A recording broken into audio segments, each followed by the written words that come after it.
О самых заметных событиях понедельника, 25 июля, вы узнаете из материалов наших корреспондентов. Вы смотрите итоги дня, в студии Иван Лазаренко. И вот о чем мы расскажем в этом выпуске. Рост заболеваемости COVID-19 наблюдается в Центральной России. Как результат, спрос россиян на маски за последние 2 недели июля вырос впервые с начала года более чем в 2 раза. В Ленске социальная газификация идет по плану. Также активно продолжается ремонт по улице Первомайская. За повторное пьяное вождение, конфискация автомобиля вступили в силу поправки в Уголовный кодекс России.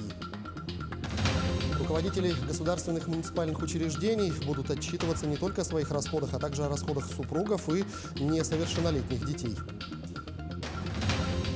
А в самой западной точке России, Калининграде, отметили якутский национальный эссе. Он посвящен столетию якутской автономии.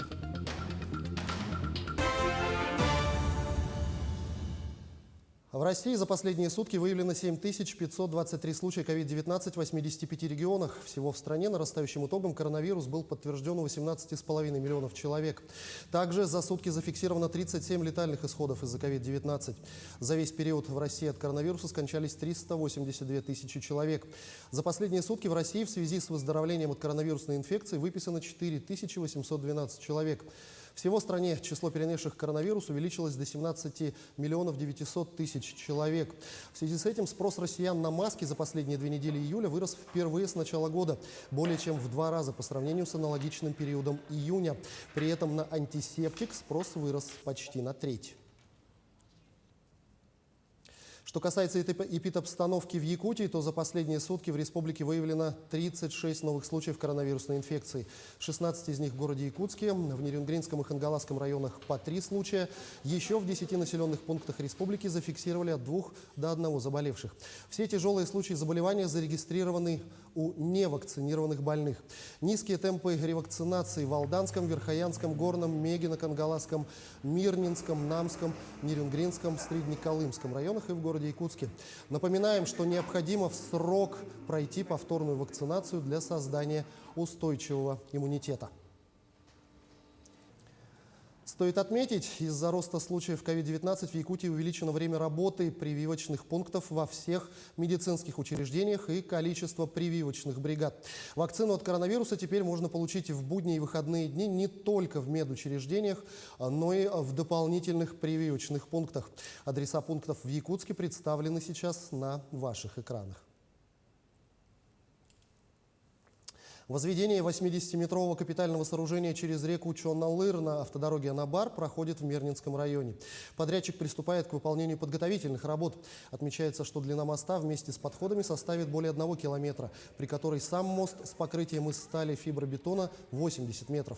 Работы идут по заказу государственного казенного учреждения «Укравтодор» Якутии в рамках реализации национального проекта «Безопасные качественные дороги». Вот объекта в эксплуатацию намечен на 4-й квартал 2024 года. В Ленске социальная газификация идет по плану. На этот год запланирована догазификация 168 домовладений. В том числе 34 дома переводят с центрального отопления на индивидуальное газовое в микрорайоне Ханайдах города Ленска. Всего пока подано 224 заявки и заключено 187 договоров. Ведутся наружные работы. Кроме этого, переводятся дома на автономное газовое отопление и завершается строительство вводного и внутреннего газопроводов. Монтаж газового оборудования к 34 жилым домам. В Ленске продолжается и ремонт по улице Первомайская. Строители ведут благоустройство территории домов 11А, 13Б и 15Б. Закончить все работы планируется к концу сентября текущего года. Подробности далее. Буквально через месяц двор по улице Первомайская преобразится. Здесь появится новая заасфальтированная дорожка, тротуары, зеленая зона и детская площадка. Даже сегодня с 40% выполнением работ придомовая территория выглядит впечатляюще. Жильцы рады грядущим изменениям, надеются, что благодаря ремонту жизнь их станет еще комфортнее. Здесь все время проблемное такое место было, что все время вода стояла и тротуарные дорожки не совсем в надлежащем состоянии были. Но то, что делают, это очень хорошо. Это честь и хвала. Это немаловажно, это и машины, это и пешеходные дорожки, это, в общем-то, это жизнь наша, в которую мы каждый день сталкиваемся, ходим по дорожкам, машины ездят, и, в общем, я думаю, что если здесь делают такую красоту, это очень хорошо. Дворы этих домов – центр города, поэтому пользуются большим спросом у пешеходов. В округе расположены школа, детский сад, магазины, городской парк культуры и отдыха. Проходимость здесь соответствующая. Гуляя здесь, проходя мимо, постоянно здесь лужи. Если дождливая погода, пройти совершенно невозможно. Ну а надеюсь, что улучшится все с ремонтом, благоустройством. Сегодня ремонтные работы в районе дома Первомайская, 13Б ведутся с учетом всех проблемных вопросов. По словам главы города, теперь после обильных дождей вода больше не будет скапливаться перед домом. Сегодня принято решение о том, что нам необходимо расширить дорожное полотно, решить вопросы с отводом воды, сделать нормальные тротуары, благоустройство. Я надеюсь, что эти работы мы тоже завершим к 1 октября. И у нас появится в городе еще один хороший благоустроенный двор. Ремонт проводится в 2 этапа. В рамках первого будет забетонирована территория и уложены тротуары. Также проведено освещение частично. Уложен асфальт, да, положили тротуары, уже часть. И вот продолжаем дальше. Остальные работы будут выполняться в следующем году по мере финансирования администрации города. В процессе ремонта планируется перенести площадки для сбора мусора в более удобные места, установить детские игровые зоны и еще одна не очень приятная новость для жильцов. Парковок под окнами больше не будет. Вместо них появится зеленая зона. Для транспорта отведена отдельная территория. Светлана Балеева, Виталий Андреев, Ленск. Тем временем план по заготовке сена в Ленском районе Якутии выполнили на 10%. Сенокосные работы идут полным ходом. В прошлом году в Ленском районе было заготовлено 5526 тонн сена и 2300 тонн силоса. В этом году поголовье крупного рогатого скота составило 1925 голов, дойного 184 головы, лошадей 1987, кобыл 990. По плану в этом году должны заготовить 6000 тонн сена и 2500 тонн силоса. Отметим, что из-за дождливой погоды работы начали чуть позже обычного. На сегодня в Ленском районе накосили 447 гектаров сена. Для работы в отдаленных местах создали 2 мобильные бригады. Из яслей в свободное плавание экологи Алроса выпустили в Вилюй 69 тысяч мальков чира. Прежде чем попасть в реку Вилюй, мальки Сига и Чира прошли долгий путь. Почти 9 месяцев за ними ухаживали сотрудники Чернышевского рыбоводного завода. Рыб выращивали по заказу экологического центра Алроса. Подробности далее.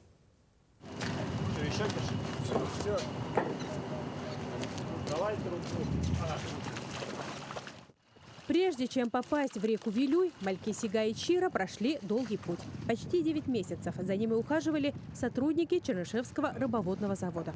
Рыбу выращивали по заказу экологического центра Алроса. Помимо основных обязательств, компания также проводит мероприятия по зарыблению за счет собственных средств. Сегодня на территории Сунтарского района, на территории села Крестях, местности Соколиная коса, было выпущено чиров в количестве 69 тысяч, сигов 1000 мальков. В этом году выпустили мальков не только Чира, до этого отправили в свободное плавание мальков Сига-Пыжьяна. По словам специалистов, у подрощенной молоди выживаемость в естественной среде больше, чем у личинок. Для транспортировки мальков использовали емкость для перевозки живой рыбы. Контейнер закупило руководство Чернышевского рыбоводного завода для безопасной транспортировки молоди. Сюда вмещается около 30 килограммов рыбы. Она термоизолированная, поэтому температура воды, которая в нее набирается, остается, например, прохладной или теплой по необходимости. Туда подается кислород, поэтому рыбу можно развозить на большее расстояние. В этом году Алроса восполнила биоресурс Вилюйского водохранилища рек Малая Батовья, Вилюй и Лена. Финансирование программы более 10 миллионов рублей. Сотрудники уверены, благодаря систематическому зарыблению сохраняется популяция ценных рыб Якутии. Иванна Филиппова, Кирилл Шолохов, медиакомпания «Алмазный край». Система 6С сделала склад инструментов на руднике «Интернациональный» удобнее. Склад стал светлее, чище и просторнее. Инструкция по визуальному наличию инструмента облегчила работу сотруднику склада. В целом по данной системе работают с осени. Здесь поставили отдельные стеллажи для работников разных профессий. Каждая полка подписана, сотрудник может быстро взять инструмент перед спуском в шахту. Например, Вот если находится на синем цвете, это достаточное количество материала у меня находится в складе. Если на желтом, значит я уже должен сделать заказ. Когда уже подходит красное, как критическое, мне уже в обязательном порядке его нужно получить. С 1 июля 2023 года всех россиян могут начать информировать о наличии у них накопительной пенсии. Проект соответствующего федерального закона, подготовленного Минтрудом, рассмотрела российская трехсторонняя комиссия. Он уже согласован с Минфином, Минэкономразвития и Центробанком, а также Пенсионным фондом России. Напомним, что по существующим сегодня правилам большинство россиян даже не догадываются, что у них накоплена еще одна пенсия. И ею при достижении определенного возраста можно воспользоваться. У негосударственных пенсионных фондов, в которые россияне когда-то перевели накопительную часть пенсии, нет обязанности по уведомлению застрахованных лиц о наличии накоплений и о том, когда ими можно воспользоваться.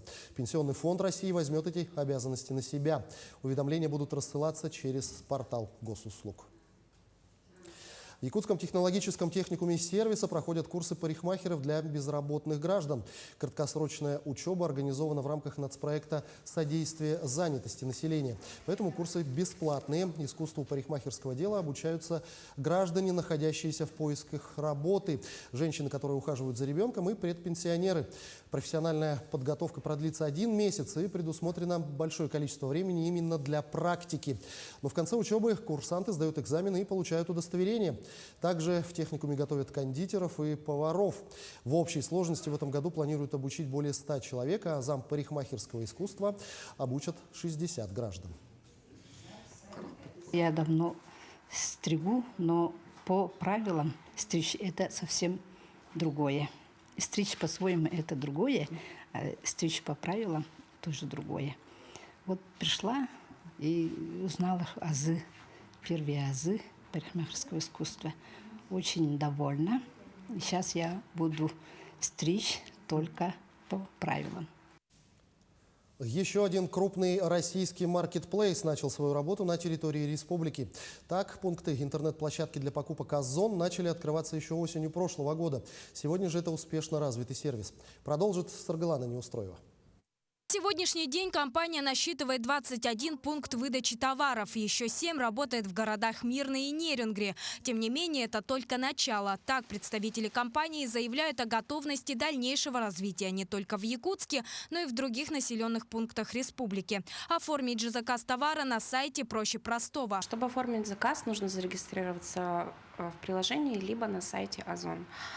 Далее вы добавляете товары. Подробное описание каждому из товаров можно изучить на сайте. Там будут предоставлены фотографии, также отзывы других покупателей.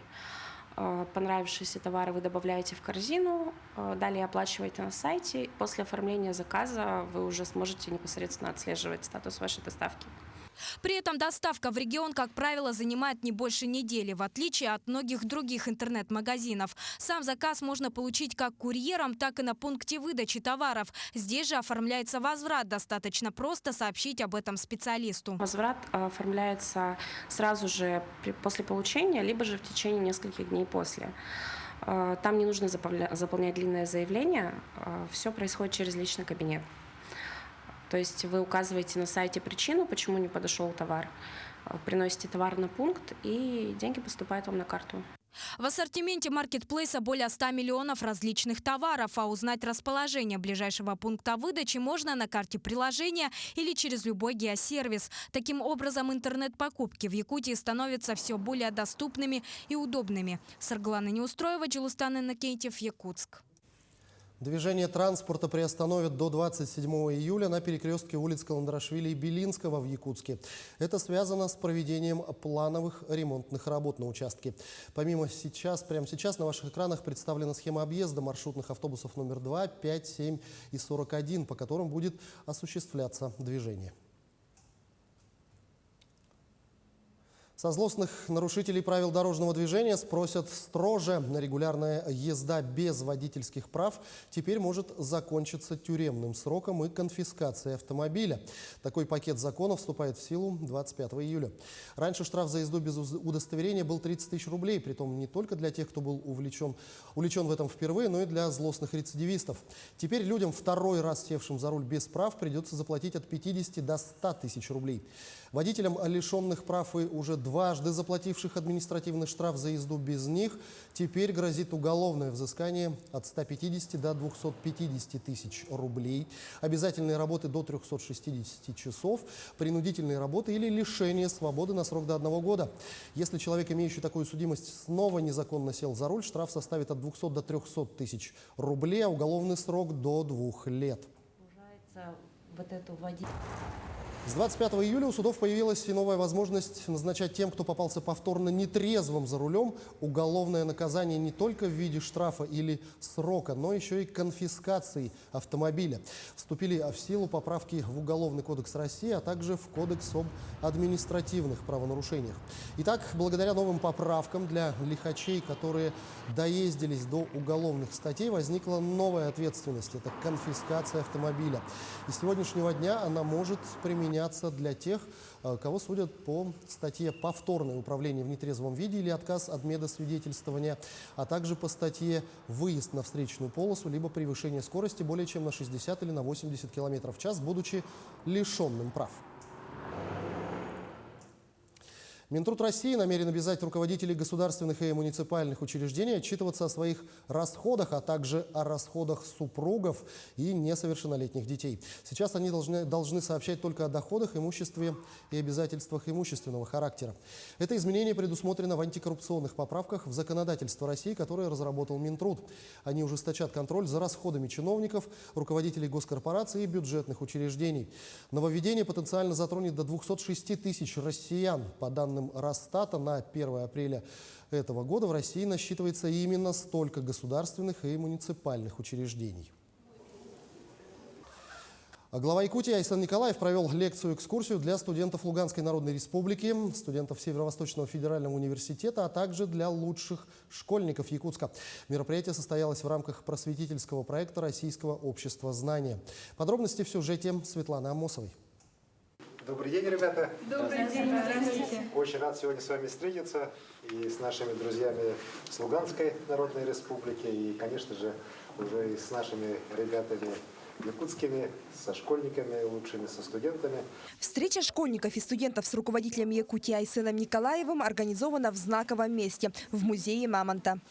Отрадно то, что именно в нашем музее была проведена эта лекция, видя глаза молодых людей, которые впервые попали в наш музей. Действительно чувствовалось, что им было очень интересно, и считаю, что лекция Илдархану достигла своей цели. Лекции в рамках Всероссийского просветительского проекта проходят в неформальной обстановке. Ребята в ходе встречи узнали много об истории развития региона, своеобразном климате Якутии и уникальных научных исследованиях о клонировании мамонтов. Было бы интересно увидеть действительно на территории ходящих мамонтов. Это было бы очень интересно. Думаю, туристы бы потянулись со всех уголков страны. Я когда узнала, что есть такая программа, по которой мы можем по волонтерской программе посетить ваш чудесный край, я не смогла отказаться и действительно получила массу положительных эмоций. Действительно, этнический колорит просто завораживает. Подобные лекции и экскурсии с первыми лицами также проводятся во всех субъектах страны. Всего в прошлом году состоялось более 200 встреч в 40 регионах России. Светлана Амосова, Григорий Хлопков, Якутск. Считанные дни остались до старта игр «Дети Азии». В дальневосточную столицу прибывают волонтеры игр. Сегодня сотня волонтеров прибыла во Владивосток из Татарстана. Это самая массовая делегация волонтеров из регионов России. В их числе оказался и молодой человек из Йемена Аль-Мактари Абдул-Джаббар Амар, который в Казани получает высшее образование. Сейчас волонтеры проходят аккредитацию, заполняют необходимые документы и, конечно же, получают фирменную экипировку 7-х международных спортивных игр «Дети Азии». На играх будет задействовано 1000 волонтеров из 32 субъектов России, а также 22 иностранных представителя. Всего же 12 стран принимают участие в волонтерском корпусе «Дети Азии». Мой опыт насчет этого очень, могу сказать, я был раньше в очень многих мероприятиях, именно с организацией «Казан Волонтерс», которая находится в Республике Татарстан. Например, игр стран СНГ, чемпионат мира по плаванию, Urban Games, Казан Саммит И для меня это будет первый опыт именно. Далеко именно с Республики Татарстан. У нас представлены фирменные костюмы, вы можете их видеть, розовой формы. Это волонтерский цвет. На всем мероприятии есть куртка, брюки, рюкзак также и 2 футболки, которые можно будет чередовать на мероприятии. Якутск и Калининград разделяют 7 часовых поясов и около 10 тысяч километров. Но в этот день два региона стали близки как никогда. В самой западной точке России отметили Якутский национальный эсэх. Он посвящен столетию образования якутской автономии. Как прошел праздник белого изобилия в Калининграде, расскажет Айсена Бурнашова. Следуя обычаям предков в русле якутских традиций, церемония открытия Калининградского эсэха началась со священного обряда Алгыс. Главное содержание праздника – диалог с миром природы. Отсюда и насыщенная культурная программа с обрядами очищения и поклонения верхним божествам Аи, чтобы год даровал каждому счастье и изобилие. Ну и какой же праздник без своего главного символа кумыса? Кстати, этот священный напиток может испить каждый гость и приобщиться к высшим таинствам. Чувствую, что в тебе прибывают какие-то силы. Вера в то, что действительно наши культуры вместе. С обрядовой частью эсэхов гастрономическое погружение. Организаторы подготовили национальные блюда. Среди них и харта, и якутская жеребятина. Эсэх в самой западной точке России проводится уже в 4-й раз, но с таким размахом впервые. Тюгюльге объединил около 1000 человек. В Якутске уже посетили праздники? Конечно, посетили обязательно. Как без этого? Завершаете праздник изобилия здесь, в самой западной точке? Да, как так. Ну, я живу здесь, в Калининграде, но на празднике я впервые таком. Но мне пока что обстановка очень нравится, все красиво. Красота в деталях. Особое место на празднике заняли национальные костюмы. Например, Наталья подготовила к эсэху якутские украшения из солнечного камня, гордости Калининграда. Все-таки мы живем в янтарном крае, и из янтаря такое национальное украшение. Красивое получилось. А хозяйка немецкого шпица Анна сшила наряды и себе, и своей питомице Симоне. Некоторые не понимают, зачем эту собаку мучить, но тем не менее всем нравится, как она меняет свой образ, потому что это все-таки получается пропаганда нашего якутского национального наряда. И, конечно, кульминация праздника Асохой. По направлению солнца под непрерывную песнь национальный танец закружил гостей эсэха.